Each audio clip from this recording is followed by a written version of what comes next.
প্রিয় দশম শ্রেণীর ছাত্রছাত্রী, আমার চ্যানেলে তোমাদেরকে স্বাগতম। আজকে তোমাদের ইতিহাসের চতুর্থ অধ্যায় অর্থাৎ সংঘবদ্ধ গড়ার কথা। এই অধ্যায় থেকে যে গুরুত্বপূর্ণ এমসিকিউ প্রশ্নগুলো রয়েছে সেই এমসিকিউ গুরুত্বপূর্ণ প্রশ্ন সম্পর্কে আলোচনা করব, যেগুলো দ্বিতীয় পর্যায়ক্রমিক মূল্যায়ন অর্থাৎ সেকেন্ড ইউনিট টেস্টের জন্য খুবই গুরুত্বপূর্ণ। এছাড়াও তোমাদের এই প্রশ্নগুলো তোমরা যদি ভালো করে প্রিপারেশন করো তাহলে অবশ্যই 2025 মাধ্যমিক এক্সামের এমসিকিউ প্রশ্ন এই অধ্যায় থেকে এইগুলোর মধ্যেই অবশ্য কমন পেয়ে যাবে। তো চলো আমরা দেখে নিই গুরুত্বপূর্ণ প্রশ্নগুলো কি রয়েছে। প্রথমে দেখো, মোট প্রকাশিত হয়, কত খ্রিস্টাব্দে প্রকাশিত হয়, এর অপশনগুলো দেওয়া থাকবে, কিন্তু আমি শুধু অ্যান্সারগুলো নোট করেছি। এর অ্যান্সার হচ্ছে 1882 খ্রিস্টাব্দে প্রকাশিত হয়েছে। এরপর চলো নেক্সট কোশ্চেন দেখো। তারপরে জমিদারি সভা অর্থাৎ ল্যান্ড হোল্ডার সোসাইটি কার উদ্যোগে প্রতিষ্ঠিত হয়? এর অ্যান্সার হচ্ছে দ্বারকনাথ ঠাকুর। অ্যাপ্রোপ্রিয়েট অ্যান্সার হয়ে যাবে। এরপর চলো নেক্সটে, গোড়া রচনা করেন, গোড়া উপন্যাসটি কার রচনা? এর অ্যান্সার হচ্ছে রবীন্দ্রনাথ ঠাকুর। এখানে অপশন এই রবীন্দ্রনাথ ঠাকুর অপশনটি সঠিক হয়ে যাবে। এরপর চলো 4 নম্বরে, বন্দে মাতরম সঙ্গীতটি রচনা করেন, কে রচনা করেন? এর অ্যান্সার হচ্ছে বঙ্কিমচন্দ্র চট্টোপাধ্যায়। সঠিক উত্তর হয়ে যাবে। এরপর 1857 গ্রন্থের লেখককে অর্থাৎ 1857 গ্রন্থের লেখককে? এর অ্যান্সার হচ্ছে সুরেন্দ্রনাথ সেন। এই প্রশ্নের অ্যান্সার অ্যাপ্রোপ্রিয়েট হয়ে যাবে। এরপর চলো নেক্সটে, মহারানী ভিক্টোরিয়া ভারত সম্রাজ্ঞী উপাধি পান, কবে পেয়েছিলেন? এই প্রশ্নের অ্যান্সার হবে 1877 খ্রিস্টাব্দে, 1877। এরপর চলো নেক্সটে, রাষ্ট্রগুরু ও বাংলা মুকুটহীন রাজা নামে পরিচিত কাকে বলা হয়? সুরেন্দ্রনাথ বন্দ্যোপাধ্যায়কে। এই সুরেন্দ্রনাথ বন্দ্যোপাধ্যায় অপশনটি সঠিক হয়ে যাবে। এরপর চলো নেক্সটে, 1857 খ্রিস্টাব্দে সিপাহীরা হিন্দুস্তান সম্রাট বলে ঘোষণা করেন, কি ঘোষণা করে কাকে? দ্বিতীয় বাহাদুর শাহ সিপাহীরা প্রথম হিন্দুস্তানের সম্রাট বলে ঘোষণা করা হয়েছিল। তারপর চলো নেক্সটে, the government of India act আইনটি পাস হয়, কবে পাস হয়? অ্যান্সার হচ্ছে 1858 খ্রিস্টাব্দে প্রথম the government of India act আইনটি পাস করা হয়।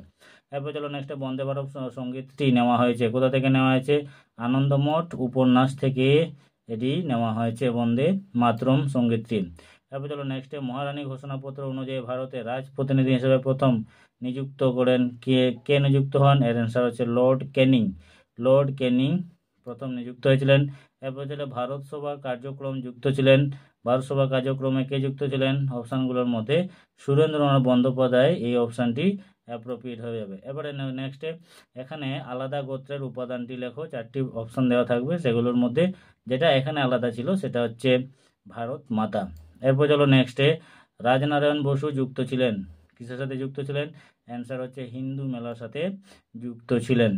এরপর চলো নেক্সটে, 19 শতকের সভা সমিতির যুগ বলেছেন, কোনটি সভা সমিতির যুগ কে বলেছেন? অ্যান্সার হচ্ছে অনিল শীল। এই অ্যান্সারটি অ্যাপ্রোপ্রিয়েট হয়ে যাবে। এরপর চলো নেক্সট, জমিদার সভার সভাপতি ছিলেন কে? অ্যান্সার রাধাকান্ত দেব অপশানটি অ্যাপ্রোপ্রিয়েট হয়ে যাবে। এরপর চলো নেক্সটে, সিপাহী বিদ্রোহ প্রথম ঘটেছিল, কোথায় ঘটেছিল? এর অ্যান্সার হচ্ছে ব্যারাকপুরে, এই অপশানটি অ্যাপ্রোপ্রিয়েট হয়ে যাবে। এরপর চলো নেক্সটে, মহারানী ঘোষণাপত্রটি প্রকাশিত হয়, কবে প্রকাশিত হয়েছিল?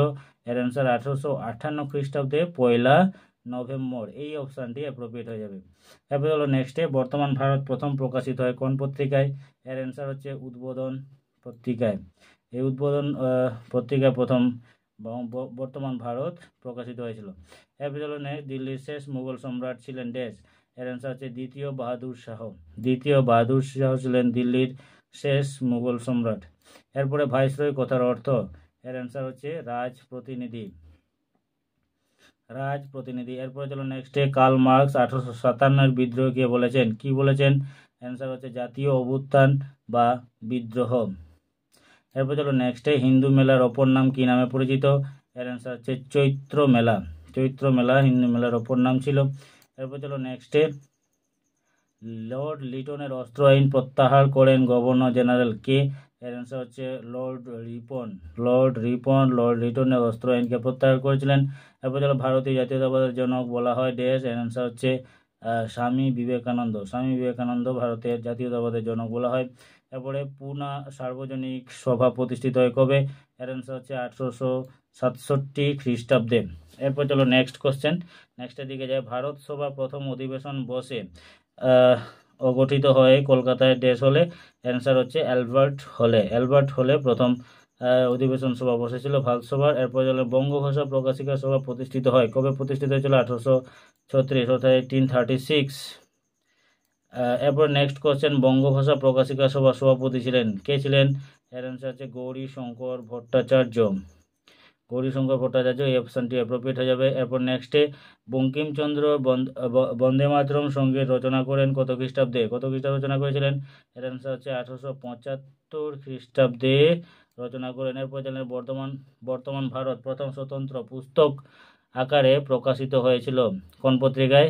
এর অ্যান্সার হচ্ছে 1905 খ্রিস্টাব্দে প্রথম প্রকাশিত হয়েছিল। তো বন্ধুরা, এই ছিল আজকে গুরুত্বপূর্ণ এমসিকিউ প্রশ্ন চতুর্থ অধ্যায় থেকে সেকেন্ড ইউনিট টেস্টের জন্য। এই প্রশ্নগুলো অবশ্যই তোমরা ভালো করে প্রিপারেশন করে যাবে, অবশ্যই দেখে যাবে, দেখবে এখান থেকে অবশ্যই প্রশ্নগুলো কমন পেয়ে যাচ্ছ।